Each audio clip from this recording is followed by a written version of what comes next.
just sitting down there during the time of prayer, I remember this story of Jesus. Jesus went to visit his friends. He went to visit his friend Lazarus. And while he was visiting them, like he would always do, he started teaching. When he started teaching, there were two sisters who were preparing food for Jesus to eat. And one left the preparation of the food and came to sit down and listen to Jesus. And after some time, the other sister came and said to her, look, he said, not said to her, but said to Jesus, and said, send this other girl back to where she's supposed to be. She's supposed to be. Doesn't she know that you have to eat? And Jesus did not even oblige her. Jesus said, that thing that she has found is a good thing. That hunger and thirst after the word of God. He says, this thing that she has found cannot be taken away from her. Let me tell you the truth. Any other thing can be taken away. Money can be taken away. Cars can be taken away. Houses can be taken. Even this life that we live can be taken away. But if you hunger after the word of God, let me tell you, even God cannot take it away from you. That's what Jesus was saying. So when I see people at Bible study like this, I'm glad. I'm glad that they have something that cannot be taken away. The Bible says, even if the heavens and the earth shall pass away, it says, not a jot, not a tittle of his word will go unfulfilled. It will surprise you that that's the only thing that the word of God tells you would never come to an end. Every other thing will pass away. Even the Spirit of God, the Bible says, after some time will be taken away from this earth. That's really the time of absolute chaos on the earth. Praise the Lord. Tonight, let me continue from where I stopped last week. Last week, I started speaking on an open door, but only a little strength. And I read from Revelation chapter 3, verse 8, where Jesus was speaking and addressing a particular church called the Church of Philadelphia. Now, there are a lot of controversies concerning that. And people have asked the question, why is it called Philadelphia?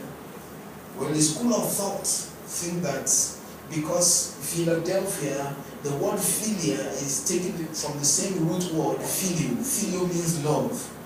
And so, what this school of thought is, this is probably the reason why Jesus called the church Philadelphia, because they loved one another. Because there was love prevalent in the church. And when you read this text in Revelation chapter 3, verse 8, you will see indeed that these people loved one another. They loved one another. They had faith. You see, anywhere that you see love, there is faith in operation. Because let me tell you, to love people, it takes faith. Because no matter who you love, let me tell you, one day, they will step on your toes. You know, so if you think it's only love that is keeping it together, let me tell you, it's more than love. It takes faith. It takes faith, because some of us, no matter how nice we are, we can be very unloving. Sometimes you can say some things. Sometimes you can do some things. Sometimes you can behave in some particular ways that will make us seem very unloving. See, but it takes faith. Praise the Lord. And so Jesus was speaking to this church in Philadelphia. And one thing he made them understand, which I told you last week, was because of the things that they had done, because of their faithfulness, not just the love that they had for one another, or the love that they showed to other people, but because of their faithfulness, Jesus said to them, he says he has opened a door. This door, like I told you, and that was the first point I made last week, was open because of their previous faithfulness. Because they had been faithful. They had been faithful and they continued to be faithful.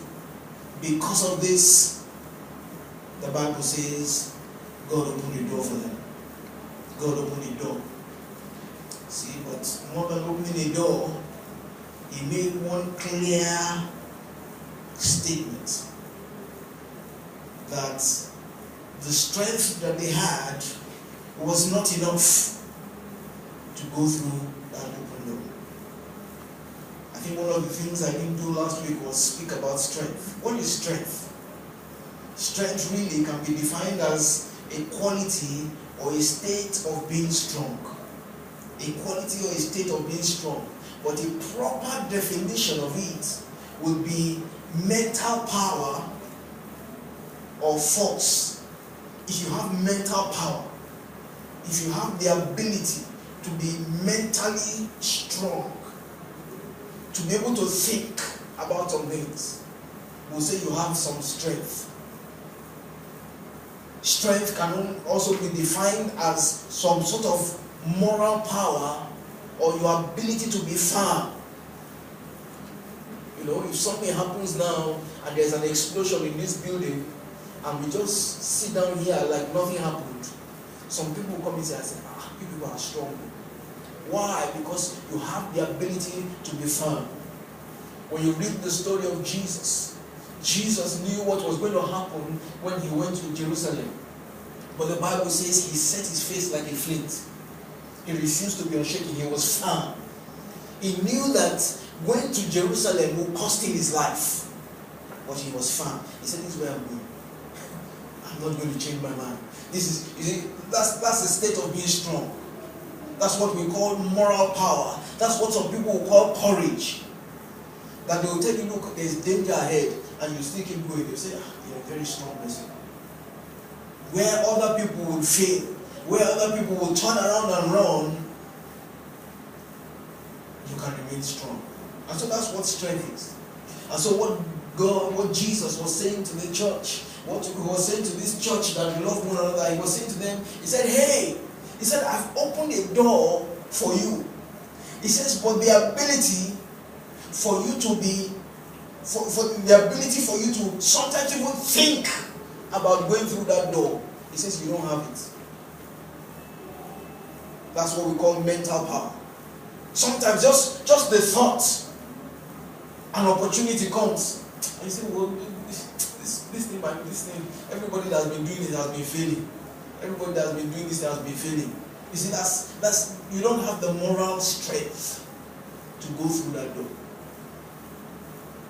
Some opportunities come and say, I don't have enough money. To do this kind of business will require several millions. I don't even have thousands. So how will I do this kind of business?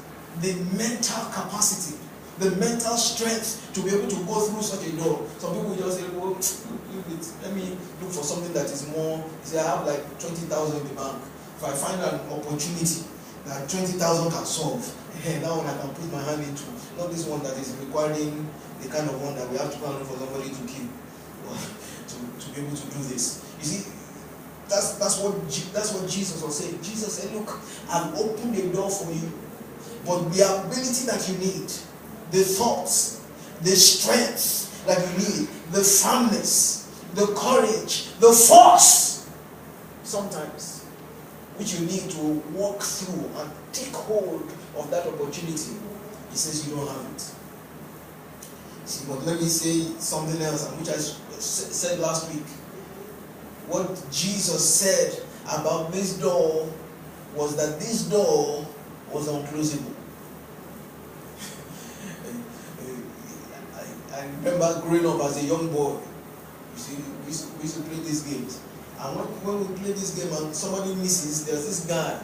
Anytime somebody misses, he will say this saying. I never knew where he got it. He said, opportunity once opportunity once lost can never be gotten again. See, so I grew up with that kind of mentality. When you lose an opportunity, you can never get it back again. You see, but that's not the spirit of the scriptures.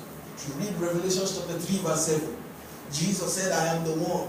He said, when I open a door, he said, nobody can shut it. He said, when I close a door, he says, nobody can open such a door. Jesus said, he said, I have opened this door. Now, if it's Jesus that has opened the door, let me tell you, nobody can close it. Nobody can close it. See, and one of the things I said is that there are always uncertainty about open doors.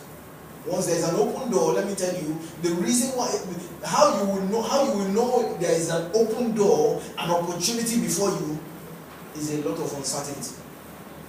There is no certainty in it. There is nothing that can guarantee you that if you take that opportunity, something will happen. You see, and I said last week that that door that Jesus spoke about was not classified. Jesus did not tell them, he said, if you go through this door, so and so and so and so will happen. These are the kind of things that will happen. When he was speaking to Joshua in Joshua chapter 1, he made it very clear to him. He said, now my soul, that's the first thing that he said, my servant Moses is dead. He said, don't try and think about it, that maybe his spirit is still alive, or there's something that is, no, Moses is gone. All those things that he did, gone. He said, now, you are the one that is in charge. And this is what you need to do. You need to be strong and courageous. Because every day will bring so much uncertainty. And uncertainty is that will tell you, look, you better just respect yourself and stay where you are. Respect yourself and just be yourself. Uncertainty is what classifies any open door. Any open door. Once there's so